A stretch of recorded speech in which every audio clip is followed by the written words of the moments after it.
What's the good word, y'all? It's your boy DKB here. So let's talk about the elephant in the room. Most of us as Jets creators, we've talked about this topic in one way or another. But there was a recent survey that was put out about what's the most cursed NFL franchise. And if you would have asked, 100 out of 100 random NFL fans, whatever population of that is Jets fans, I'm willing to guarantee you everything I have in my bank account that we would have said it's ourselves. And this survey is interesting because it's not necessarily a shock to anything that's happened or any of the thought processes we would have had, but even for the most optimistic fan, results are results, and we have been statistically measured to be one of the worst and poorly run franchises in NFL history, at least within our NFL history, depending on what you want to measure things by. But by most standards, it hasn't gone well. So let's talk about the survey a little bit and then some, kind of the prevailing thoughts around it. For what it's worth, I did try to chat with Let's Talk Jets a little bit on the topic of everything that's been happening this season with us. Kids were getting mad crazy, so I couldn't necessarily think straight and get the exact thoughts I wanted out there. But for the survey, they polled 3,000 people. So 3,000 people voted. The Jets won in a landslide in terms of who the NFL as a whole thinks is the most cursed franchise, with 20.3% of the vote. Now this is interesting because on the inside looking out, as I mentioned, most Jets fans would definitely say that we're the most cursed, and they did a different variety of the question, which basically asked which fans thought that their franchise was the most cursed.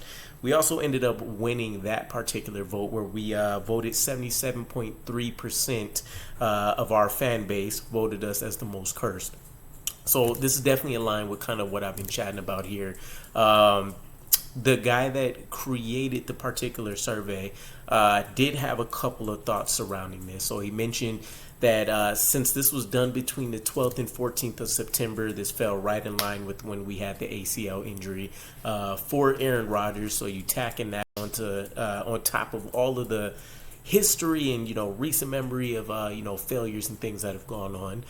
But he went on to say it would have been interesting to see if fans were still as pessimistic about their team if the survey was conducted before the Jets lost Aaron Rodgers for the season due to the ACL. I don't think it would have shifted the needle a huge ton, especially considering we won each particular vote in terms of our fan base thinking we're the most cursed and the NFL fans as a whole thinking we're the most cursed by a landslide. I don't think it would have done a whole lot, but it would have lessened the blow, right? We were definitely on an upswing. Everybody felt very optimistic prior to that fourth snap in week one. So, I mean, for what it's worth, it has some value, but I don't think it holds a ton of weight.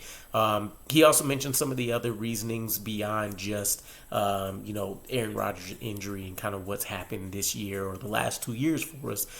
Generally, poor draft results came up frequently in the responses. A lack of confidence in ownership, meaning Woody Johnson, to make good on personnel decisions. So that comes with, finding the right GM, finding the right coach, and coaching staff. And then, of course, not winning a Super Bowl since 1968, 69 as kind of key reasons for what has frustrated us the most. And, I had to look up some of these myself because I was trying to think back to just within the last decade, and there's so many things between some of the draft decisions that we've made and think about some of the guys that we picked over other guys. Also think about some of the positions that we doubled down on when we didn't necessarily need to.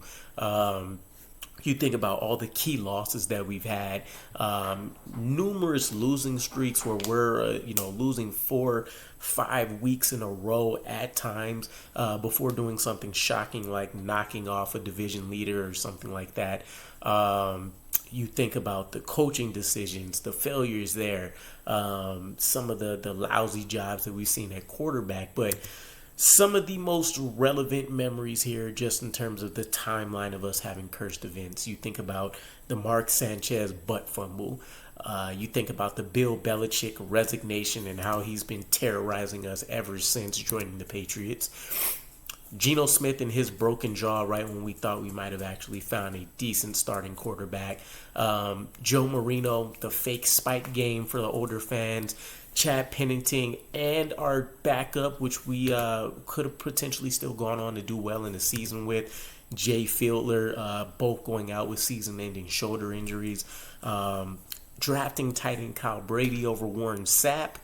The Chad Pennington revenge game, where after we let him go to sign Brett Favre, and even though we started off excellent with the 9-3 record, losing to him and also losing our playoff chances hurt quite a bit. The Brett Favre tenure itself, immeasurably high, right? The mountains were peaking when we had that 9-3 record, and then the CS:GO 1-4, 1-5 the remainder of the way, and I think far through like 9 picks over the course of those next few games, and to add insult to injury, he comes out of retirement once again just to go to the Vikings, where he ultimately always wanted to go, and completely ran the table and the stats up. So kind of sticking it to us even further. Richard Todd, the 1983 championship disaster, where he throws something like 5 picks in a game that ultimately cost us in the rain against the Dolphins. Vinny Testaverde's ACL tear back in '99. Drafting Ken O'Brien over Dan Marino. And there was a crazy one that came up when I was kind of digging into some of the older events, but there was an old Jets versus Bills Monday Night Football game where the Bills were punishing us. I think the score ended up being 47-11, Bills dub. And we ended up setting the stadium on fire at some point during the game.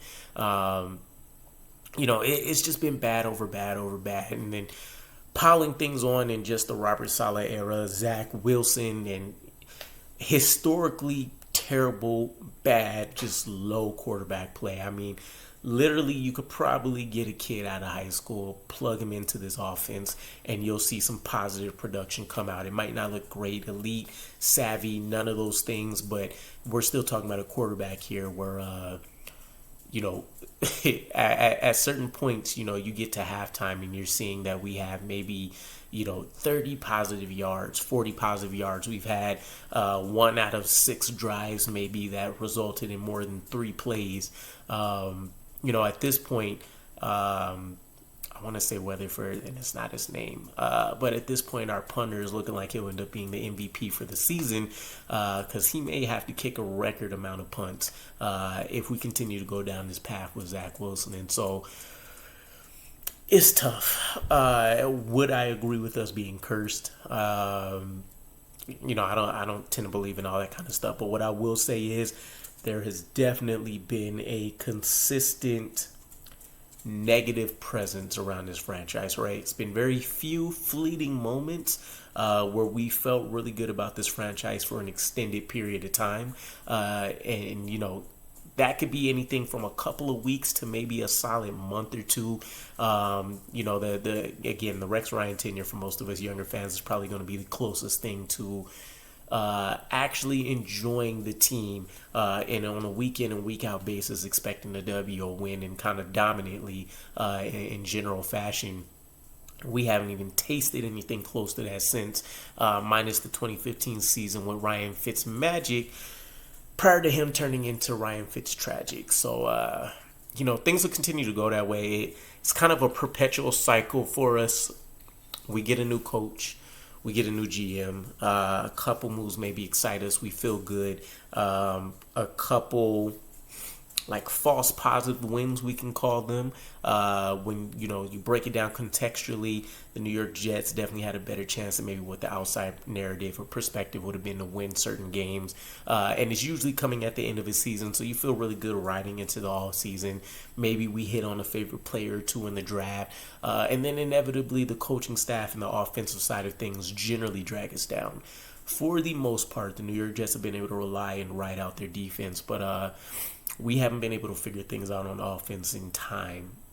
And it's very, very frustrating at this point. But let me know what your guys' thoughts are. What do you think some of the most cursed moments are? What do you kind of remember as that defining moment for you that kind of made you dig in, I guess, as a Jets fan, if you will. Yeah, it's just, man, it's crazy to really think about all of the craziness. And in my view, I'm turning maybe 31 now, something like that. But 15 plus years of paying attention to this franchise realistically, and it's been more terrible moments than I can even think about. I mean, in comparison, it's a stat that just came to mind. I think I saw something like Mike Tomlin. He's been coaching like 15 plus years, I'm pretty sure, for the Steelers now, maybe closer to 2 decades. And I think he had his first losing season with Kenny Pickett at the helm. And it wasn't even that great. What, they finished 8-9 last year or something like that. So compared to that versus what we've had, which is more losing seasons than I can even think to count at the moment, it's crazy. But either way, let me know what your guys' thoughts are. If you're still around at this point, I'm actually going to be dropping a new podcast. I just got to figure getting everything set up. Jets Therapy. I'm going to be doing it once a week at night for my Pacific Standard Time people. It's probably going to drop around 10 o'clock. But yeah, let me know what you guys think. I'll catch you again. Peace.